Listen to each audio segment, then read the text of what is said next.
para ele ficar de olho no tempo.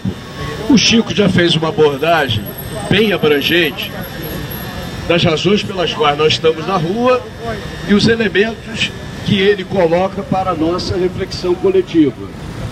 Eu vou acrescentar alguns adicionalmente. Chico, já foi não, né? Chico, a bandeira de Minas vai ter uma pequena mudança, pelo menos para o Aécio. Prisão ainda que tardia. Porque demorou, mas quem sabe, chegou lá. Nós estamos nessa praça, como de sempre, mas em especial, como disse o Chico, para recordar tantas vezes e de maneira repetitiva o significado da execução da companheira Marielle. E a repetição das perguntas: quem fez, por que fez e para que fez.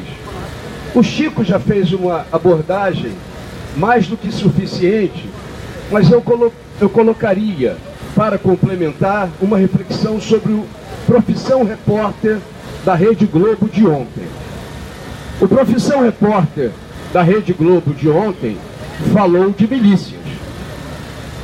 E ao falar de milícias, entrevistou dois colegas agora do Babá, na Câmara de Vereadores, que com muita honra, muita garra e muito respeito vai manter viva a memória da Marielle, até para o seu perfil de lutador há muitas décadas nesse país, desde o Pará e até a decisão de ficar perto de nós aqui no Rio de Janeiro. Conheço o Babá desde os tempos que trabalhava na Embratel, lá nos idos de 74, em Belém do Pará. E a Profissão Repórter entrevistou dois, cujos nomes são conhecidos porque apareceram no programa de grande audiência da Rede Globo. Um cujo apelido é Bacana e o outro aparentemente siciliano, coisa parecida. O Bacana, ao ser questionado pelo repórter, com uma atitude bem cortês, até parecia um franciscano, se dirigiu ao repórter, depois de uma pergunta muito simples, de uma maneira muito paternal. O repórter perguntou: o senhor sabia que o seu nome foi citado na CPI das milícias, coordenada, presidida pelo Marcelo Freixo, e em cuja equipe participou a Marielle, agora executada? E ele, olhando para o repórter: não sabia não? Não sabia que o meu nome tinha sido citado? O repórter insistiu: Babá, mas você não sabia que seu nome foi citado? Ele olhou para o repórter e perguntou: eu nem sei seu nome, quem é você? Olha o tom carinhoso e paternal. E depois, com aquela arrogância de quem tem o tempo todo a sensação e a atitude que pode fazer o que bem entender, com quem bem entender, e não prestar contas a ninguém, bateu no peito do repórter, de maneira irônica, dizendo: qualquer coisa que precisar de mim, pode me procurar no meu gabinete. Só faltou dizer: espera ali fora para a gente decidir isso na porrada. E depois foi entrevistado o outro, cujo sobrenome acho que é parecido com siciliano. Não quero cometer um pecado de errar por conta do André Siciliano, que não é miliciano, mas tem outros tipos de problema, na LERJ. E aí disseram para ele: olha, um assessor do seu gabinete foi assassinado recentemente. Ele poderia, ou havia indícios de que ele poderia estar associado à milícia. Ele se virou para o repórter e falou assim: uma mera coincidência? Coincidências acontecem na vida. Ele era um bom menino, aí aparece uma foto do bom menino, com o braço coberto de ouro para todo lado. Tem gente que gosta, não estou discutindo o gosto de ninguém. E aí, ele engata dizendo que, além de ter sido uma coincidência, que Marielle era amiga dele. Eles eram muito bons amigos. Ele está muito sentido com a morte da Marielle. Eu peço a Tarcísio, peço aos companheiros vereadores, em especial ao Babá, que tem experiência de vida, mas está chegando lá agora, cuidado com esses abraços de crocodilo, de pseudo-amigos. Esses caras não são amigos de ninguém do PSOL. Porque o tipo de sociedade que o pessoal quer ter é uma sociedade que privilegia a vida. É uma sociedade em que todos, com uma radical educação pela base, como pedia Joaquim Nabuco lá na época da Princesa Isabel. O Joaquim Nabuco já dizia, eu já falei isso nessa praça, lembra, Léo? O Joaquim Nabuco dizia: não basta a Princesa Isabel assinar a lei de libertação dos escravos. Joaquim Nabuco dizia: é necessário alocar terra para os escravos, para eles terem onde morar, onde plantar, onde colher e viverem com dignidade. E completava Joaquim Nabuco lá em 1800 e alguma coisa. Se o Chico tivesse aqui, ele me diria a data exata. Dizia ele: mas não basta isso. Nós temos que dar escolas, muito boas escolas, para os filhos dos escravos, para que eles possam crescer e se tornarem cidadãos de primeira categoria, como qualquer outro, branco, amarelo, negro. Nós estamos, muitos anos depois, mais de séculos depois, clamando e defendendo o mesmo tipo de postura defendida pelo Joaquim Nabuco, postura defendida por Marielle nos territórios em que ela cresceu e nasceu, e que foi executada exatamente por conta de defender aquilo que mais de século atrás Joaquim Nabuco já defendia, e até hoje nós não conquistamos. O exemplo que o Chico deu, Pelé é gente boa, é um preto de alma branca, que é a maneira mais racista de se expressar. Esse é o caso. E a Marielle, entre outras coisas, ao se posicionar, colocando o dedo na ferida da violência do 41º Batalhão de Acari, que segundo ela, em várias postagens, colocava com toda clareza, eram responsáveis pelo maltrato às pessoas pobres e negras de Acari. A Marielle, entre outras coisas, antes de ser executada, disse claramente, com base na sua experiência na Maré, onde foram gastos 600 milhões de reais na intervenção com o Exército, e quando o general Vilas Boas saiu da Maré, disse que tal qual ele encontrou a Maré antes de entrar, ao sair ele deixou a Maré rigorosamente da mesma maneira. Por isso que Marielle dizia, a intervenção, que não foi no governo, mas foi no aparato de segurança, é uma intervenção para combater, bater, matar pobres e negros da periferia. E ela, a primeira entre nós, pela sua vivência pessoal, e depois nós todos, porque concordamos, ecoamos a mesma coisa, a Marielle morreu exatamente por conta disso. A intervenção é uma série de operações midiáticas. Uma delas, nós falamos no Buraco do Lume da sexta-feira passada.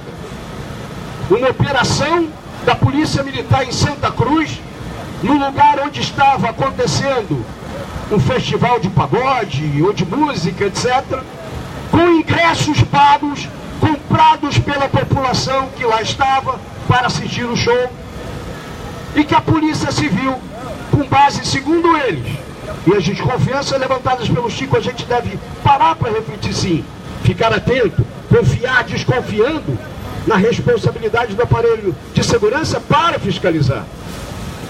Qual foi a declaração do general Babá? Lembra?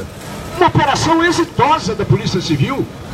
Prendemos 130, 139 pessoas.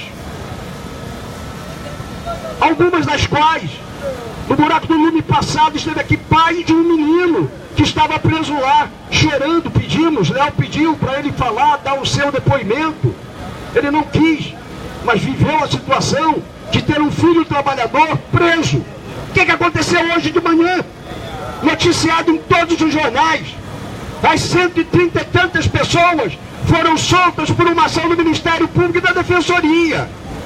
Porque nada havia que justificasse aquilo. Aquelas pessoas pobres da periferia foram presas para que os interventores pudessem dizer: a intervenção está melhorando a vida do Rio de Janeiro. Não está melhorando a vida do Rio de Janeiro. E o exemplo de indicadores que o Chico citou ano passado aqui, estão aí para mostrar do ISP. Não são do pessoal, não são do Conlutas, não são do movimento sindical. Os dados do Instituto de Segurança Pública mostrando que em todos os indicadores a violência no Rio se manifesta de maneira crescente. Nós da engenharia dizemos que uma derivada bem positiva, né, Babá? Está crescendo a violência. Então é uma farsa o que está acontecendo. Por último, para ouvir com muito interesse e carinho o companheiro Babá, acho que é ele em seguida, o Temer hoje de manhã na televisão. O Chico estava no debate e não viu, não sei se o Babá viu. O Temer está revoltado. E hoje ele fez uma manifestação em cadeia nacional de rádio e televisão revoltado. Revoltado porque a Polícia Federal resolveu prorrogar por mais 60 ou 90 dias a investigação sobre as suas relações com os empresários do Porto de Santos. E porque a Folha de São Paulo, eu nem li a Folha, soube no noticiário da Globo News mais cedo, hoje bem cedo, o noticiário da Folha deixa vazar para a sociedade que dinheiro de propina teria sido utilizado por Temer para aquisição de imóveis e para a reforma de propriedades dele. E ele, fora daquele tom habitual e de bailarino que faz aqueles trejeitos na mão, eu nem sei como é que ele faz direito, com aqueles trejeitos dele, mas com muita revolta, ele disse: irresponsáveis, nem sabem as operações mais simples da matemática. Falou até em matemática. Porque se verificar aquilo que eu ganhei na minha vida, com o meu trabalho, é mais do que suficiente para adquirir os imóveis que eu adquiri e para fazer as reformas que eu fiz. Então ele foi agressivo como nunca foi, dando demonstrações mais evidentes, pelo menos no meu sentir, que cada dia mais perto poderá vir uma terceira denúncia apresentada à Câmara de Vereadores. Mais cedo e cada vez mais se avizinha a constatação por ele próprio de que o sonho de se candidatar à reeleição a presidente da República para continuar com o chamado e criminoso foro privilegiado que lhe garantiria proteção, isso não vai acontecer. Então, cada dia que passa e que ele verifica que ao sair do Palácio do Planalto, ele vai direto para a Justiça de primeiro grau, responder não mais como presidente pelos crimes cometidos, que cá entre nós. Temer não é o Temer do saudoso Ulisses, com todos os problemas que nós tivemos com Ulisses Guimarães. Ele não é esse cara. Temer é de uma gangue que há muito tempo controla o Porto de Santos, porque o PMDB se esmerou ao longo do tempo, tirando Ulisses Guimarães de 89, o PMDB se esmerou ao longo do tempo com as práticas produzidas por Eduardo Cunha, que chegou na Câmara Federal já sabendo que seria presidente daquela Câmara com base em roubalheira, propina e corrupção. O PMDB se esmerou em fazer uma grande bancada. O PSDB disputou eleições, o PT disputou eleições, o PSOL disputou eleições desde 2006, Heloísa Helena, Plínio, Luciana, e vamos disputar de novo a eleição.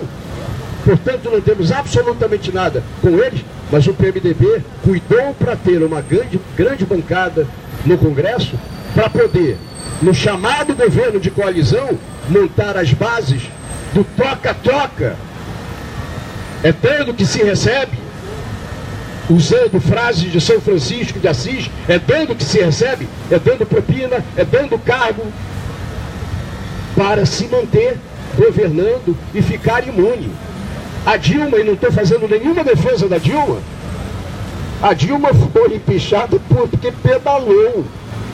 O que o Temer e a quadrilha do PMDB no Palácio do Planalto, que reproduz essa quadrilha no Rio de Janeiro, está fazendo a não ser assaltar os cofres e tentar destruir o pouco que resta do patrimônio público brasileiro, no caso agora da Eletrobras, que eu e o Babá já falamos no Buraco do Lume passado.